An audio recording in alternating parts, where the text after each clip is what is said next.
The words that the author uses are very simple for the narrative. The sentences are short and simple, but they provide a description for the illustrations for a deeper understanding of what's happening on each page.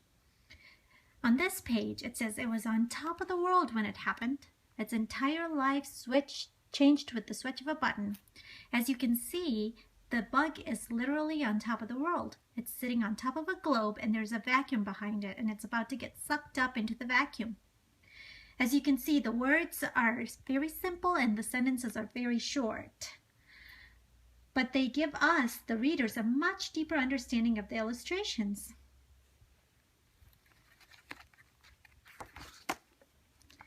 On the other hand, the words and font the author uses for Bug were more witty and charming and also greatly enhanced the illustrations. Bug's narrative changes based on his emotions and tend to emphasize his attitude toward the stage of grief he's feeling. For example, on this page, he's in the stage of denial. He says things like, "This is amazing! Doesn't get much cozier than this.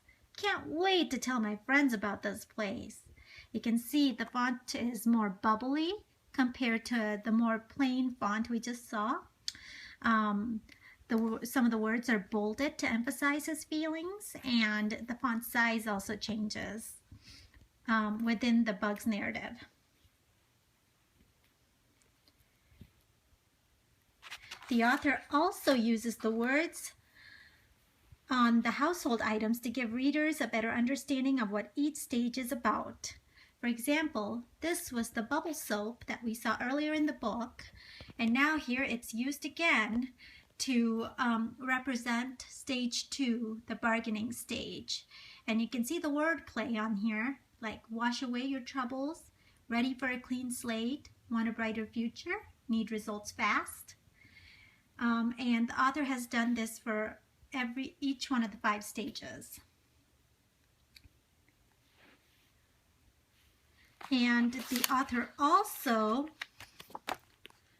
cleverly uses the things in the vacuum that were vacuumed up earlier to demonstrate what the text says.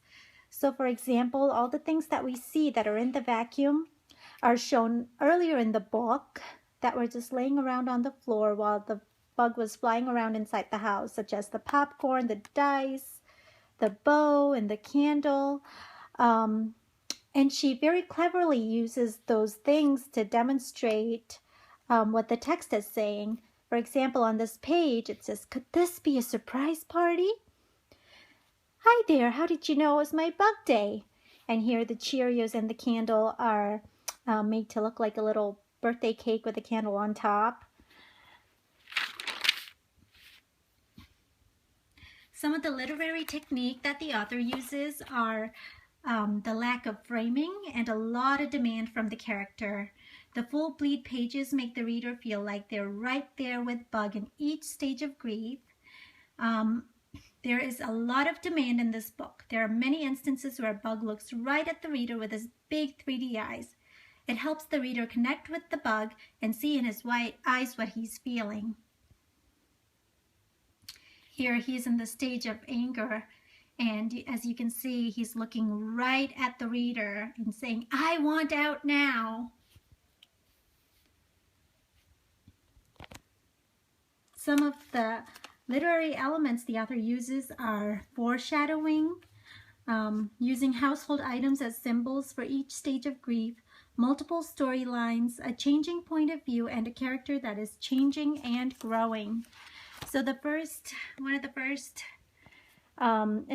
instances of foreshadowing is actually in the very beginning, where she has alternate definitions for bug and vacuum, hinting that in the book the bug is not just a bug and the vacuum is not just a vacuum.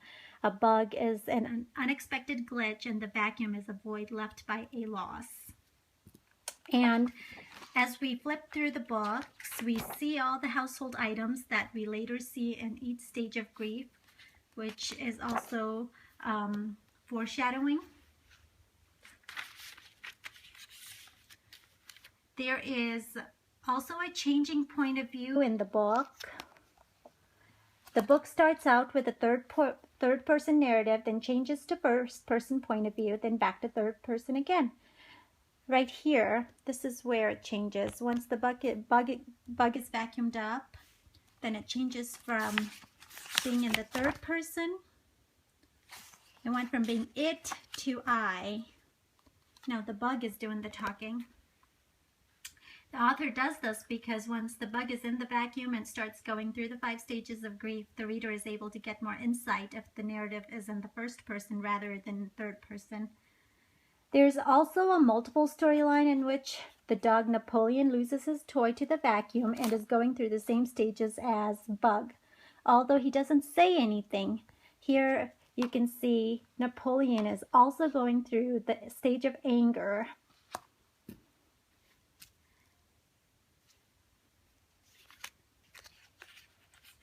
The character Bug grows and changes throughout the book. He goes from being on very top of the world to getting sucked into a vacuum and feeling a whirlwind of emotions, from denial to bargaining to anger to despair, and then finally to acceptance.